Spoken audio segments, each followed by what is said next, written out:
I'm so excited to finally share my idea with everyone, my brother's wife said, smiling confidently as the slide behind her lit up. My idea. Word for word.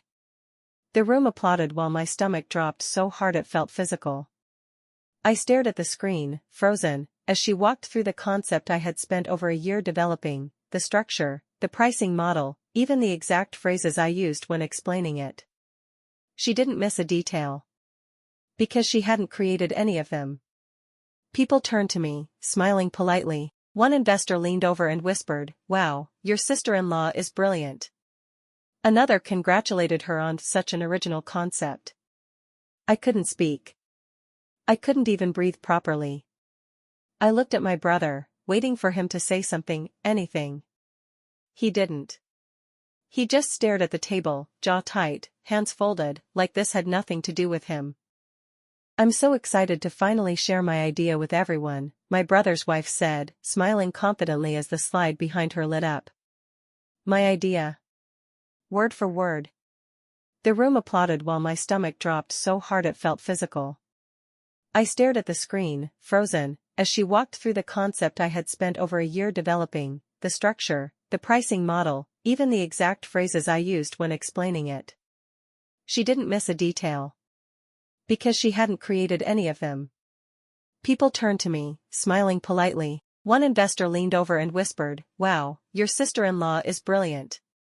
Another congratulated her on such an original concept. I couldn't speak. I couldn't even breathe properly. I looked at my brother, waiting for him to say something, anything. He didn't. He just stared at the table, jaw tight, hands folded, like this had nothing to do with him. That idea didn't come from a brainstorm or a casual conversation. It came from desperation. From years of watching people struggle with the same problem over and over again and realizing no one was fixing it properly. I had lived it myself, the inefficiencies, the hidden costs, the way the system quietly punished anyone who didn't already have money, connections, or insider knowledge. I started writing everything down in a cheap notebook I carried everywhere. At first it was messy, half-formed thoughts, sketches, questions. Then patterns emerged. Solutions. A structure. I spent nights researching, comparing models, running numbers, breaking everything apart and rebuilding it again. Not because I wanted applause, but because I needed it to work. This wasn't a cool idea. This was a way out. That idea didn't come from a brainstorm or a casual conversation. It came from desperation. From years of watching people struggle with the same problem over and over again and realizing no one was fixing it properly. I had lived it myself, the inefficiencies, the hidden costs, the way the system quietly punished anyone who didn't already have money, connections, or insider knowledge. I started writing everything down in a cheap notebook I carried everywhere. At first it was messy, half-formed thoughts, sketches, questions. Then patterns emerged. Solutions. A structure. I spent nights researching, comparing models, running numbers, breaking everything apart and rebuilding it again. Not because I wanted applause, but because I needed it to work. This wasn't a cool idea. This was a way out. She never asked for the idea outright. That's the part that still makes my skin crawl. She positioned herself as support. As interest. As encouragement. "You're so smart," she'd say casually. "I don't know how you think of these things." She asked questions the way someone does when they want to help, or at least, that's what I thought. It started with small things. "Can you explain it again? I want to really understand it." Then, "Do you have anything written down?" Then, "You should organize this better if you ever want investors to take you seriously." Each question felt reasonable, helpful, even. And every time, I gave a little more. I shared my notes. My drafts. Voice messages where I broke the concept down step by step because it was easier than typing everything out.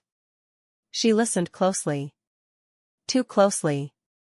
She remembered details I'd forgotten I'd even mentioned. At the time, I took it as validation, someone finally seeing the value in what I was building. She framed everything as support. "I just want to see you win," she told me once, smiling. Family should lift each other up. And I believed her. I wanted to believe her. Looking back, I realized she was never contributing anything of her own. No improvements. No alternative ideas. Just questions. Clarifications. Requests for one more explanation. She wasn't helping me refine the idea, she was copying it. The access I gave her wasn't forced or stolen. I handed it over willingly, wrapped in trust and good intentions. And that's the hardest part to admit. Because when someone takes something from you through deception instead of force, you don't realize you've been robbed until they're already walking away with it. The warning signs were there. That's what haunts me now. They weren't loud or obvious, just small moments I explained away because it was easier than admitting something was wrong. She stopped encouraging me to launch. "You should wait," she'd say. "The market isn't ready yet." When I talked about moving faster, she gently discouraged me. "You don't want to rush something this important." At the time, it sounded responsible. Wise, even. Now I hear it for what it was, stalling. She also started asking strangely specific questions. Not about the vision or long-term impact, but about execution, timelines, vendors, pricing thresholds, legal structure. Things people ask when they're preparing to move, not dream. I remember joking, "Careful, you sound like you're planning to steal it." She laughed a little too quickly and said, "Don't be ridiculous." The warning signs were there. That's what haunts me now. They weren't loud or obvious, just small moments I explained away because it was easier than admitting something was wrong. She stopped encouraging me to launch.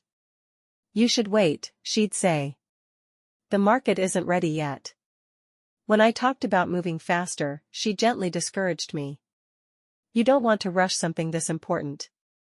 At the time, it sounded responsible. Wise, even. Now I hear it for what it was, stalling. She also started asking strangely specific questions. Not about the vision or long-term impact, but about execution, timelines, vendors, pricing thresholds, legal structure. Things people ask when they're preparing to move, not dream. I remember joking, "Careful, you sound like you're planning to steal it." She laughed a little too quickly and said, "Don't be ridiculous." I didn't find out in a dramatic confrontation. I found out scrolling my phone. There it was, a polished announcement post, professional branding, a launch date, and a confident caption written in her voice. Her company. Her solution. Built around an idea I recognized instantly, down to the smallest details.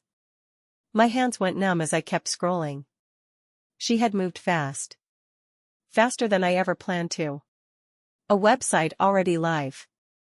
A waitlist collecting emails. Testimonials from early users I had personally interviewed months ago. Even the wording on the homepage mirrored phrases I'd used in my notes, not inspired by, copied. Then came the pitch event. I sat in the back of the room, heart pounding, watching her present to a group of investors and partners. She spoke confidently, like this vision had always belonged to her. Slide after slide, she laid out the framework I had built alone in my apartment, explaining it as if it were second nature. Applause filled the room. Someone asked where the idea came from. She smiled and said, "I saw a gap in the market no one else was addressing." I almost laughed. My brother stood near the side of the room, nodding along, proud. When our eyes met, he looked away. That was the moment it fully sank in. This wasn't a misunderstanding or a rushed decision. They hadn't just taken my idea, they had monetized it, polished it, and sent it into the world without me, betting that I would stay silent to keep the peace. They were wrong. When I finally spoke up, I expected shock. Outrage. At least discomfort. Instead, I got sighs. My mother was the first to say it. "Honey, ideas aren't owned. You can't steal something that wasn't official." She said it gently, like she was trying to calm a child, not a grown woman whose work had just been taken. My aunt nodded along. You should be proud. It means your idea was good. Proud. The word made my stomach turn.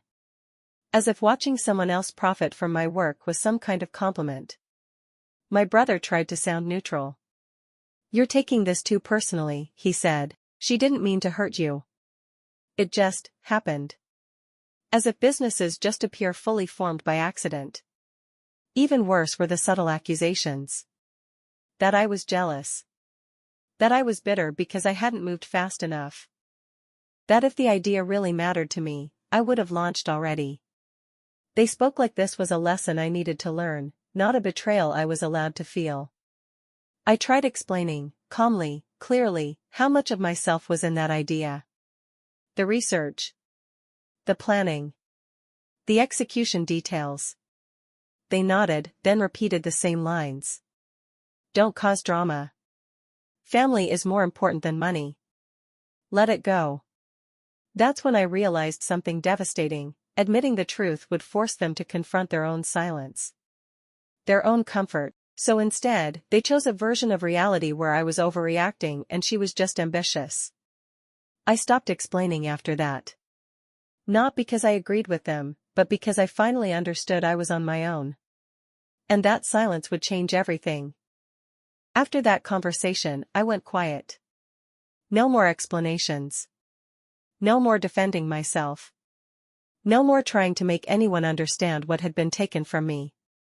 I realized something crucial. Every word I said only made it easier for them to dismiss me as emotional, dramatic, or bitter. So I stopped talking, and started watching. I watched how she ran the business she claimed was hers. How confidently she repeated my ideas without fully understanding the mechanics behind them. She had memorized the language, but not the logic. She could sell the vision, but she struggled with the details, the parts that actually made it work. I watched my brother too. How he avoided my eyes whenever her company came up. How he defended her in public but stayed silent in private. He had chosen the easier side, not the right one. I paid attention to how quickly things were moving. Too quickly. Corners were being cut. Decisions made for speed, not stability. On the surface, it looked impressive. Underneath, I could already see cracks forming. Most importantly, I watched myself. I noticed how the anger softened into something sharper and more useful. Curiosity. Focus. Clarity. I wasn't reacting anymore, I was learning. Every mistake she made, every flaw in execution, every problem she brushed off became information. They thought my silence meant I had accepted it. It didn't. It meant I had stopped wasting energy on people who had already made their choice, and started preparing for my own. Because when you're underestimated, you're invisible. And invisibility is an advantage. The breakthrough didn't come in a burst of anger. It came quietly, almost embarrassingly late. One night, I opened my old files, not to torture myself, but to understand what had actually been taken from me. The framework was there. The concept. The language. Yes, she had stolen all of that. But as I kept reading, something clicked. What she took was the surface. She had copied the structure, but not the reasoning behind it. The what, but not the why. The polished explanation, not the countless iterations that led to it. She knew how it sounded, not how it behaved under pressure. Execution was never in those documents. Execution lived in my head. In the decisions I knew how to make when numbers didn't line up. In the trade-offs I had already tested mentally. In the long-term vision she never asked about because she was too focused on launching fast. And then there was depth. I had designed the idea to evolve. To adapt. To grow into something bigger over time. She launched the first layer and called it finished. She didn't see the second, third, or fourth phase, because she never asked. That's when the panic I'd been carrying finally loosened its grip. She hadn't taken my future. She had taken my starting point. And suddenly I understood something powerful. While she was busy defending something she didn't fully understand, I was free to build something better, without shortcuts, without noise, without her. She thought stealing the idea made her ahead. In reality, it locked her into the weakest version of it. And I was no longer behind. I was just getting started. I didn't make an announcement. I didn't post cryptic quotes or hint that I was working on something big. I did the opposite. I disappeared. I went back to basics, a blank document, a clean spreadsheet, and a very clear rule: nothing would be shared until it was unbreakable. No family feedback. No casual conversations. No explaining my vision to people who hadn't earned access to it. I rebuilt slowly, deliberately. I rewrote the idea from the ground up, not to copy what she had taken, but to improve it. I questioned every assumption, stress-tested every process, and redesigned the parts one had once rushed because I thought speed mattered more than precision. This time, I built for durability.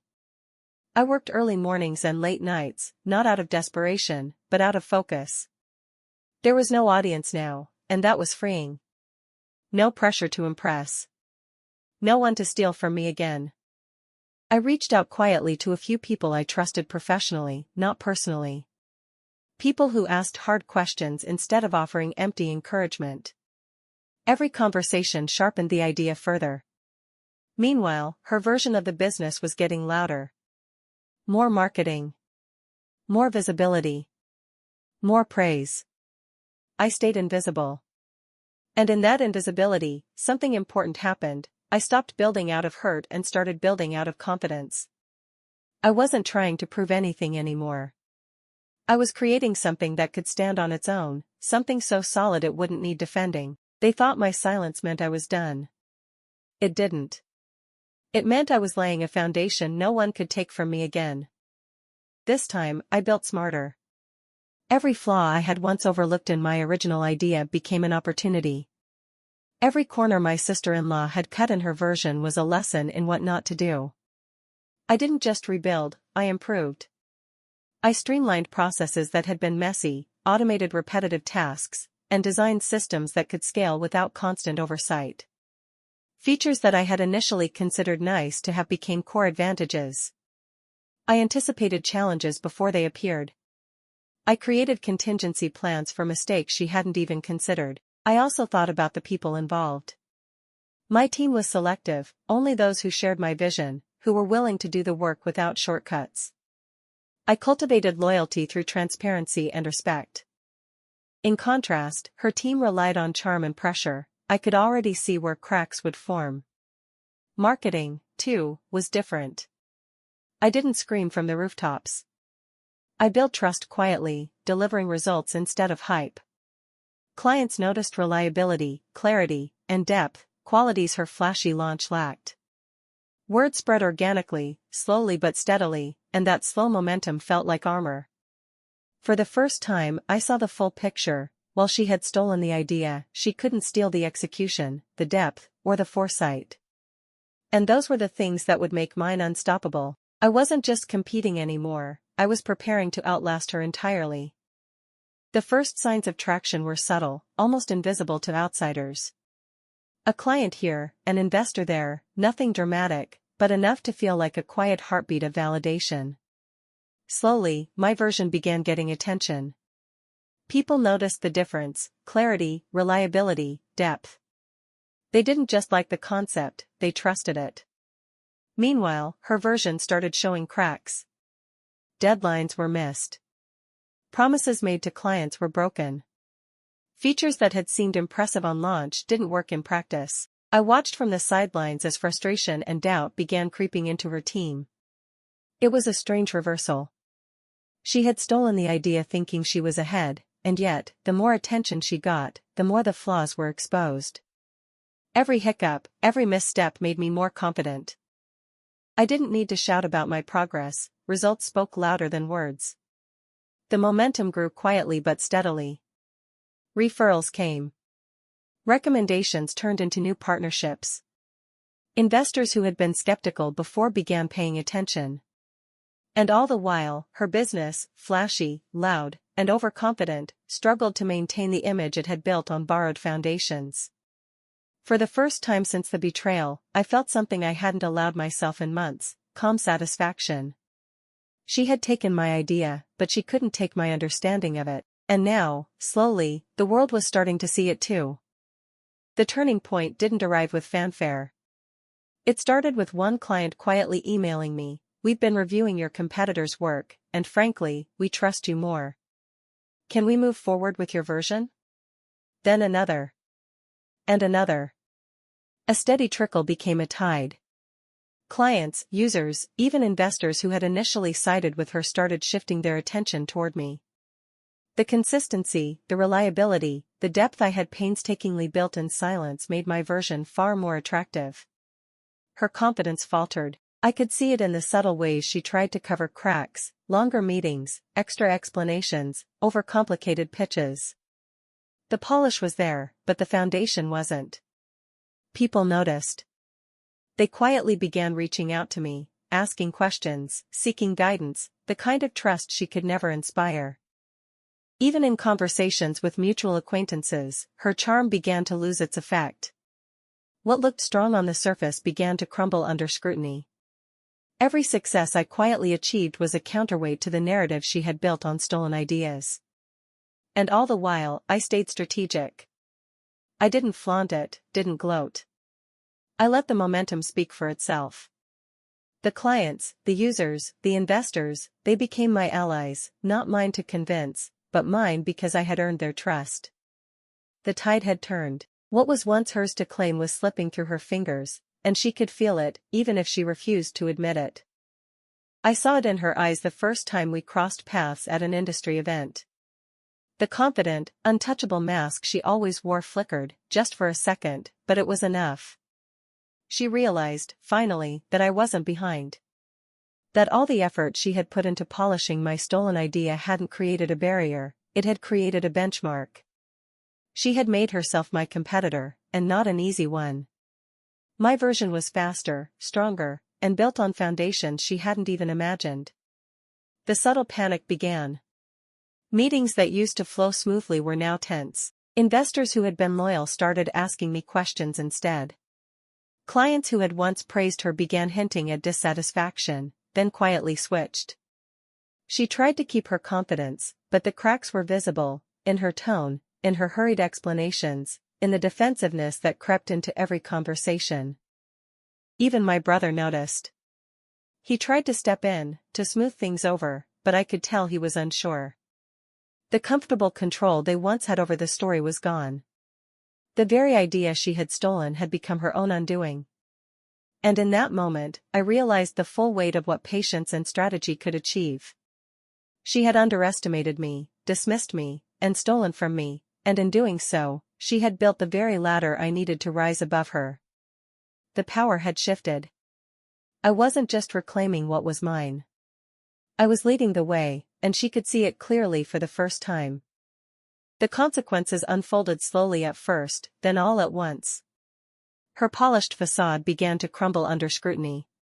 Clients who had tolerated minor mistakes now noticed the bigger cracks. Promises she couldn't keep, shortcuts she had taken, decisions made without understanding, all came to light. Word spread quietly at first. Then faster. Investors who had trusted her questioned their commitments. Partners who had celebrated her originality began reconsidering alliances. Employees, frustrated with broken processes and constant fixes, quietly started leaving. Even family dynamics shifted. Relatives who had defended her silence now avoided taking sides, uncomfortable as the truth emerged. The very people who had once laughed off my concerns had to acknowledge what had really happened. She had stolen, she had mismanaged, and she had underestimated me. And the proof wasn't abstract.